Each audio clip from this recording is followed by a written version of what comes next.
কোনোদিনও করবেন না। সোম, কি করছোটা কি তুমি? এদিকে এসো। কেন করছো এরকম?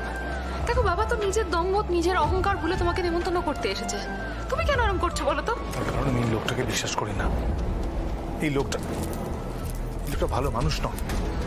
আমি তোমাকে বলছি পার্বতী, এর পেছনে নিশ্চয়ই কোনো বড় ষড়যন্ত্র আছে। দেখো তুমি সমস্ত কিছুর পেছনে বড় ষড়যন্ত্র আছে, আর তুমি এই সমস্ত কিছু জেনেও তুমি তোমার বাবাকে সমর্থন করছো। দেখো আমি বাবাকে সমর্থন করছি না, কিন্তু সামাজিকতা বলেও তো একটা কথা আছে বলো। আর দাদার যদি অন্য কোথাও বিয়ে হয়ে যায় তাহলে তো আমাদেরই ভালো। ও রত্নার ভূতটা আমার মাথা থেকে নামবে আর আমরা সবাই শান্তিতে থাকবো। তো সোজা, হ্যাঁ? তোমার মনে হয় যে প্রতাপ বরং ছেলে? তোমার মনে হয় যে প্রতাপ রত্নাকে ভুলে গিয়ে অন্য কোনো মেয়ের সাথে বিয়ের পিড়িতে বসবে? বিশ্বাস করি না, আমি বিশ্বাস করি না। তুমি আমায় তো বিশ্বাস করো, করো তো। দেখো তুমি এই কথা বলছো কারণ তুমি মেয়েটাকে চোখে দেখোনি। আমি মেয়েটাকে দেখেছি, ও ভারী মিষ্টি একটা মেয়ে। তুমি মেয়েটাকে দেখলে তুমি নিজেও ওকে আশীর্বাদ করতে চাইতে, তুমি নিজেও খুশি হতে। আচ্ছা পারো, তোমার বাবা এই সমস্ত শত্রুতা ভুলে নিজে আমাদের নিমন্ত্রণ করতে এসছে। তোমার মনে হচ্ছে না এর মধ্যে কোথাও কোনো ষড়যন্ত্র আছে? তোমার খটকা লাগছে না বলো তো? না, লাগছে না, কারণ আমি খুব ভালো করে জানি যে বাবা নিজের স্বার্থেই এসেছে।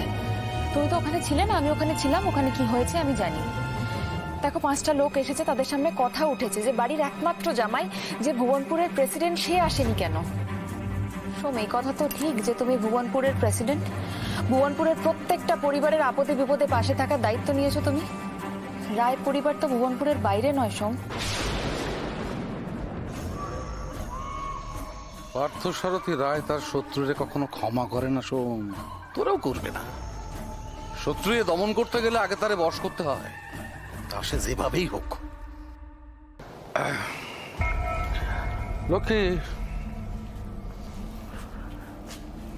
চলো, এখানে দাঁড়িয়ে থেকে কোনো লাভ নেই। সোমের মনে বহুদিন ধরে অনেক অভিমান জমে আছে রায় সাহেব, সেগুলো ভাঙতে তো একটু সময় লাগবে। আমি তোমাদের সকলের ভালো সে এখানে এসেছি।